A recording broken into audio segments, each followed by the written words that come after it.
Hey everyone, how you doing this morning? It's Marla. Hopefully everybody is doing well. This is going to be a little bit of a different video than I normally do because it's about a condition that I just recently found that I kind of am in the range of. So if you've read the title of this video, the title is accurate: Slim, Fit, and Type 2 Pre-Diabetic. That is me right now. I am a little bit shocked because if you saw me in person, you would say, oh my gosh, this woman is so thin. And that's the same thing that my internist said. He's like, there is no way you have to worry about your sugar. You are so thin. It's nearly impossible for you to have to worry about type 2 diabetes. However, I have fibromyalgia and small fiber neuropathy. Now, a lot of times there is a connection. A lot of people that do have fibromyalgia have small fiber neuropathy. They don't know why, but my neurologist has always been under the idea that, hey, you may be pre-diabetic. It's just not showing up yet. I would tell my internist that, and he said there is no way he is right. He's wrong. But in the back of my mind, I've always wondered, why do I have small fiber neuropathy? So I'll tell you a little bit about type 1, type 2, if you're not familiar with it. And then I'll tell you why I thought I might be having an issue with sugar and what I plan on doing about it. So basically, the big difference between type 1 diabetes and type 2 diabetes is that usually type 1 comes on people earlier in life and it is considered a genetic condition. So it's something you really can't do anything about or you really can't control much of. Type 2 diabetes comes later in life, usually after 40, and a lot of times doctors feel that it is related to lifestyle. So eating, being overweight, not getting enough exercise, being sedentary, things like that. And in type 2 diabetes, basically what it is your body's inability to make insulin, or the insulin that your body makes is not working properly. Let me tell you a little bit about my physique and my lifestyle currently. I was eating, I thought, a fairly healthy diet, lower in grains, lower in sugar. Obviously, I did not completely restrict myself because my doctors were trying to get me to gain weight. Lately, I've noticed some of the tip-offs in my head as to why I thought I might be having a problem is, number one, my dad did have type 2 diabetes. Now, he did not control his diet. He ate pints of ice cream every night. He did not restrict his carbs. He did not get exercise. I kind of thought, well, that's why he developed type 2 diabetes. A lot of times the risk factors for type 2 diabetes are weight and ethnicity. Weight, obviously being overweight, obesity, can be a risk factor for type 2 diabetes. And they've also found that people that I guess are South Asian also have a higher risk factor for diabetes. I didn't know that, but I was reading about that recently. Also age, over 40, and a family history. My family history with diabetes is only on my father's side. It is my paternal rather than my maternal. And apparently paternal, you have, I think, a less likelihood of, inheriting anything, but who knows? The tip-offs for me were, number one, I have been monitoring my glucose ever since my neurologist kind of said, hey, the reason you have small fiber neuropathy may be because you are pre-diabetic, it's just not showing up yet. I've been getting, regular CBCs and metabolic panels with glucose on. I've been getting an A1C every year, which I think an A1C is a good picture of how your body is handling glucose, I think over a month period. I think that's how it registers it, but it's kind of a better picture of how your body is handling glucose. But the big tip off for me was lately, I have not been able to gain weight. I thought it was because of stress and maybe not eating as well as I normally do, eating less food. I mean, literally not being able to gain weight. If you saw me without any clothes on right now, you would say, oh my gosh, this poor woman is anorexic. It's kind of like I'm eating, but I can't gain weight. It's crazy. Eating, not being able to gain weight. Noticing that if I went out for breakfast or something and had a lot of carbs, a heavy load of carbs like pancakes, or even if I was cooking at home and I had a heavy load of carbs, I would notice it was like a tranquilizer for me. It would literally knock me out for 2 hours. And I said, boy, that's really strange. Why are carbs affecting me like this so strongly after I eat them? The two things, mainly the weight loss, the reaction I got to carbs, and also noticing that when I would have certain things happen. I mean, I recently got the COVID vaccine last year and I passed out, fell on the floor. My son called the EMTs because he thought I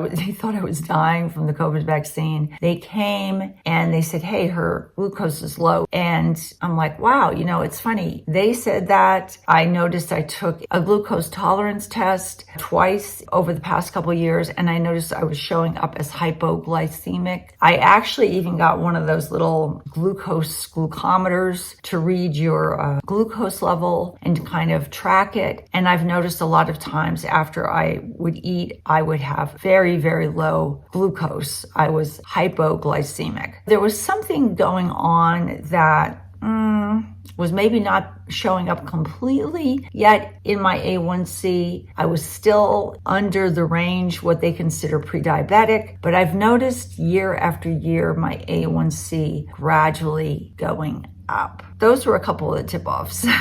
So anyway, it was a little depressing, and I know they talk about people that are thin and slim, being a skinny fat kind of person. Well, I'm not that kind of person. I'm not skinny fat. I have literally no fat on my body. If you saw my stomach, it is flat as a board. I walk 7 to 10 miles a day. Every day. I can't do strenuous exercise because of my fibro and the pain that I deal with, but I do walk a lot of miles a day. I am fit, but I am now in the pre-diabetic range. Very minimal, my doctor says. He says, don't worry about it. It's only minimal. You need to eat more carbohydrates, eat protein shakes, which are all loaded with sugar. And I'm just not willing to do that. Right now, I'm kind of doing a little bit of a test over the next 6 months to see if my diet can affect my A1C. And I'm hoping it can bring it down. What is somebody like me who already eats fairly well going to do in order to try to affect my A1C? Well, I can't really change my exercise level. Can't walk more than 10 miles a day. That's not going to happen. What I am going to do is I'm going to work on my diet. And what I've been doing lately, and I will take you through a regular day for me. I never ate a lot of fruit, really much, a ton of fruit. The fruit I do eat now is very healthy fruit for someone that has prediabetes. Apparently blueberries, berries, I believe, are something that you can have in a small amount. So I will show you some of the things I eat when it comes to fruit. I have cut back harder on carbs and been more careful about the types of carbs I eat. I no longer go out for breakfast and have pancakes. I no longer go out for breakfast and have toast.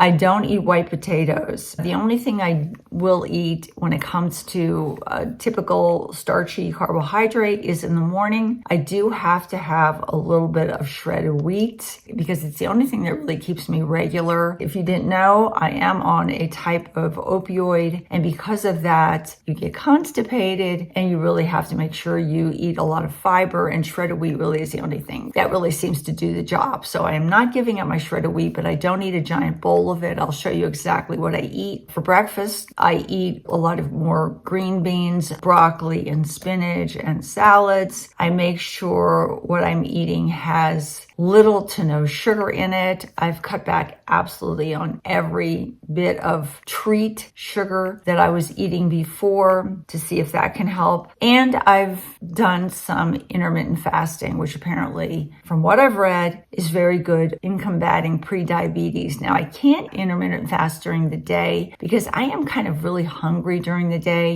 from walking 10 miles and all that. I'm a little hungry during the day, so I don't do my intermittent fasting then. What I normally do is I try to eat and have all my food eaten by 5:30 or 6 o'clock at night, and then I don't eat anything until the next day. I have coffee around 6:30, and then I don't eat regular food until probably like 7:30 or 8. That is how I do my intermittent fasting. No desserts, really, really, really cut back on my carbs, eat lean meat, increase my vegetables. If I do have a dessert, what I have is Greek yogurt with just a little bit of blueberries in it. I'll just show you a regular day of my eating now, and this is pretty much how I eat every day. I have determination to stick to this diet right now because I do not want to take any medication for this. I'm already on enough medication. I'm hypothyroid, so I take levothyroxine. I have fibromyalgia and small fiber neuropathy, so I am on Lyrica and an opioid patch. I don't want to take any more meds. I'm like medded out right now. I can't add any more meds to the mix. I am determined to try to get this down by diet. Now, I don't know if I can because there comes a point where I have to eat.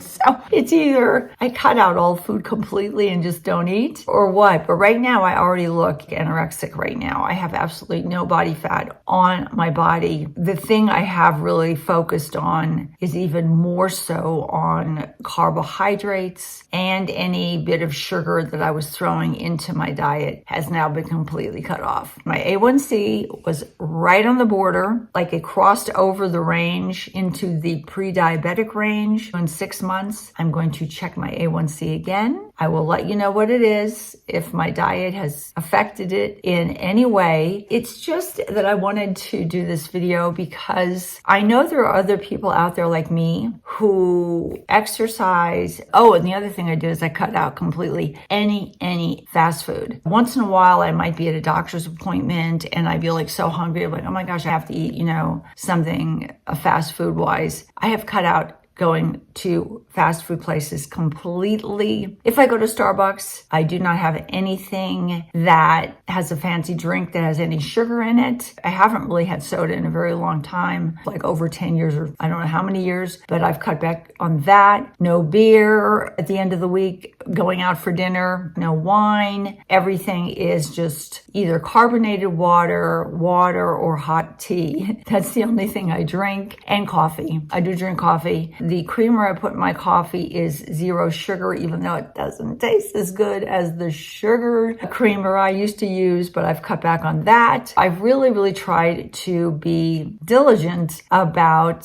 finding any little crack where I could be adding too many carbs or too much sugar into my diet. I wanted to do this video about a group of people that really aren't talked about a lot on YouTube or in the media. When they talk about people that are pre-diabetic for type 2 diabetes, it's like, oh, they're overweight, their diet's terrible, they don't exercise, they're sedentary, they have skinny fat. No, there are people like me that are out there that have a really, what I thought, a pretty good diet, not eating a lot of processed food or hardly any processed food at all, and have pre-diabetes. This is pretty much how I eat almost every day. Show you how I've modified my diet.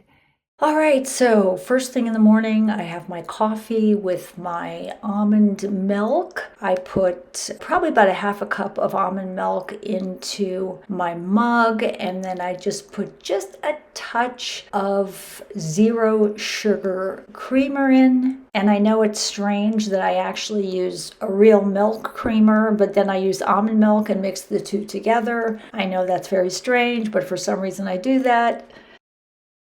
And there are 3 things I like to add to my coffee. I like to add a big scoop of collagen. That doesn't have any sugar in it, and I think that doesn't have I don't think it has really many carbs or any carbs. I'm not sure. Don't think so though. Just a teaspoon or tablespoon of my organic protein, and then just like a teaspoon of my Laird Superfood creamer. I have found this combination really does a great job on making my hair thicker and look better. And then I just add my coffee into that.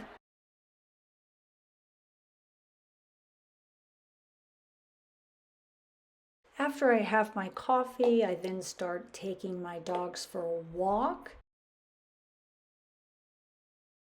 I've modified my breakfast. I need to eat a little bit of carbs for breakfast. My shredded wheat, as I said before, I'm on opioids and it's the only thing that keeps me regular. But what I do mix in with my cereal is some of this Magic Spoon zero sugar. It only has about 5 grams of net carbs, so I put a little bit of that in there, and then just about 1/4 of a cup of frozen blueberries and my almond milk, and then that is part of my breakfast for the morning. And then I'll also grab a handful of some type of either dry roasted almonds or raw almonds or pistachios, or just a handful of nuts to take with me to do any errands I might have to do in the morning. My lunch is pretty simple. I'm just going to grab some carbonated water. My favorite type of carbonated water is Waterloo. And then I'm going to put some of this Veggie Lovers salad in a bowl with avocado, about 2 tablespoons of nutritional yeast, some raw pumpkin seeds and almonds, and some of this red wine and olive oil dressing. I don't think that has any sugar in it at all, I'm pretty sure. And for my dessert, I'm going to have a little bit of plain Greek yogurt with just a touch of frozen blueberries on it. And then finally for dinner, I'm going to actually modify my son's dinner and add some more things into his than in mine. What I just do is heat up some black beans and also some corn. I'm not going to be eating any of the corn. He will be eating that. But I heat that up, just season it a little bit with salt and pepper and a little bit of garlic. Cut up some fresh yellow peppers. Put some pepper on those. And then I'm going to add a little bit of balsamic vinegar on top of the peppers. Put those into a dish. For me, I'm just going to have the yellow peppers, the black beans, some cilantro, a little bit of sour cream, and some cheese on mine. Oh, plus some salsa verde. For my son, I added a little bit of rice into his with a tortilla.